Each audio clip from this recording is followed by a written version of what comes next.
નમસ્કાર વિદ્યાર્થી મિત્રો, સમાંતર શ્રેણીનું 11મું પદ 88 છે, એટલે કે a વત્તા 10d બરાબર 88. 16મું પદ 73, એટલે કે a પ્લસ 15d બરાબર 73. આપણે બાદબાકી કરીશું એટલે a જતો રહ્યો, 10માંથી 15 જાય એટલે -5d બરાબર 88 માઇનસ 73 એટલે 15 -5d બરાબર 15. તો હવે આપણે d બરાબર કેટલા રહે બરાબર, તો -5 આ બાદ જાય તો ભાગાકારમાં ગયા તો d બરાબર 5 તરી 15 એટલે કે d બરાબર 3 આવ્યા. હવે 11મું પદ 88 અને 16મું પદ 73. આપણે 11મા પદવાળા સમીકરણમાં કિંમત મૂકો, a વત્તા 10d બરાબર 88, a વત્તા 10dની જગ્યાએ 3 બરાબર 88, એ 10 તરી 30 બરાબર 88, 30 આ બાજુ તો માઇનસ થાય તો 88માંથી 30 કાઢો એટલે 58 વધે, તો આપણને એ બરાબર જવાબ મળે છે 58 બરાબર. તો લખી દો 58. શું શોધવાનું છે? 31મું પદ, તો એ 31 બરાબર એ વત્તા 30d, તો એ કેટલો આપેલો છે 58 પ્લસ 30ના 30, ડી -3 છે તો 58 30 તરી -90 એટલે કે 58 - 90 જે આવે આપણો જવાબ લગભગ -32 જેવો આવશે બરાબર. એ 12 આપેલા છે એટલે કે એ વત્તા 11d બરાબર 37 બરાબર. તો એના એ 11 ના 11, ડીની જગ્યાએ 3 બરાબર 37, એ 11 તરી 33 બરાબર 37, 33 આ બાદ જાય તો 37માંથી બાદ થઈ જાય તો એ બરાબર કેટલા મળ્યા 4. એ આપણને મળી ગયો. હવે આપણે S12 શોધવાનો છે. SN બરાબર, હજો 12મું પદ આપેલ છે એટલે છેલ્લું પદ આપેલ છે એટલે આપણે n/2 એ વત્તા an વાળું સૂત્ર વાપરવાનું. n કેટલા? તો 12/2, પહેલું પદ એ તો 4, an કેટલું છે તો 37, 12/2 એટલે 6, 37 4 41 બરાબર. 4 × 240 ની 246 ગુણાકારનો જવાબ મળશે 41 × 6 બરાબર.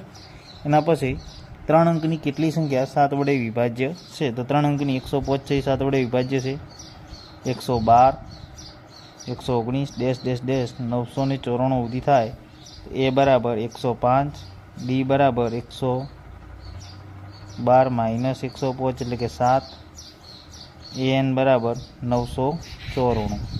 આપણે n શોધવાનો છે તો એના માટે an બરાબર a વત્તા n -1 ડી, an કેટલા? તો 994, a 105, n આપેલો નથી, ડી 7. 105 પેલી બાદ જાય તો માઇનસ થઈ જાય, 889 બરાબર n -1/7. 7 ગુણાકારમાં છે, આ બાજુ આવશે ભાગાકારમાં જશે એટલે કે 889 આપણે 7 વડે ભાગે તો 7 × 1 7, 7 × 14 ને 87 49 એટલે કે n -1 બરાબર 127. આનો અને આ 7નો ભાગાકાર કેટલો થાય છે? 127. n -1 એમના એમ, -1 આ બાજુ જાય તો n બરાબર 128, એટલે 128 સંખ્યાઓ હશે. સમાંતર શ્રેણી 3 18 23 જોઈ લઈએ. આપણે 3માં 15 ઉમેરીએ તો 18 થાય ને 18માં 15 ઉમેરીએ એટલે 33 થાય. તો એનું છેલ્લેથી 20મું પદ શોધવાનું છે, તો આપણે ઉલટું કરી નાખો. આમાં 15 વધે છે, એવા આપણે 15 ઘટાડવાનું છે, પણ રકમમાં થોડો પ્રોબ્લેમ છે એટલે આપણે એ દાખલો પછી રાખીએ બરાબર. સમાંતર શ્રેણીનું બીજું અને ત્રીજું પદ 14 અને 18 હોય તો 51 પદોનો સરવાળો શોધો. તો બીજું પદ એટલે a વત્તા d બરાબર 14, ત્રીજું પદ a વત્તા 2d બરાબર 18.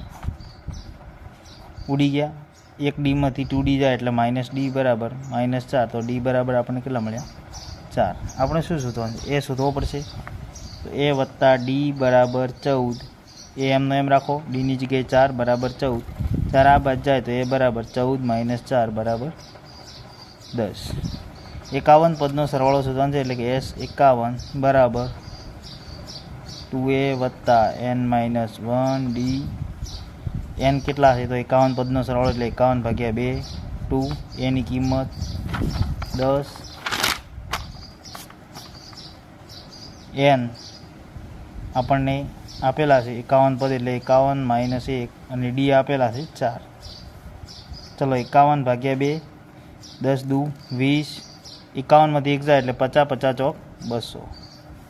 તો 51 ભાગ્યા 2 અને 220 તો 51 ગુણ્યા 220 કરી અને તમે 2 વડે ભાગશો અથવા તો 51 ગુણ્યા 110 કરશો એટલે આપણો જવાબ તમને મળી જશે. બરાબર. ચલો આપણે અહીંયા વર્ગ આપેલો છે, મધ્યક x બાર આપેલો છે. બરાબર. f જે ખૂટતી આવૃત્તિ આપણે શોધવાની છે તો દાખલો ગણી લઈએ. આ એફઆઈ આપેલ છે. એક્સઆઈ શોધીએ પહેલાં તો 11 ને 13 વચ્ચે 12 14 16 18 20 22 24 2 2ની વર્ગ લંબાઈ છે એટલે 21 અને 23 વચ્ચે તો કે ભાઈ 22 19 અને 21 વચ્ચે તો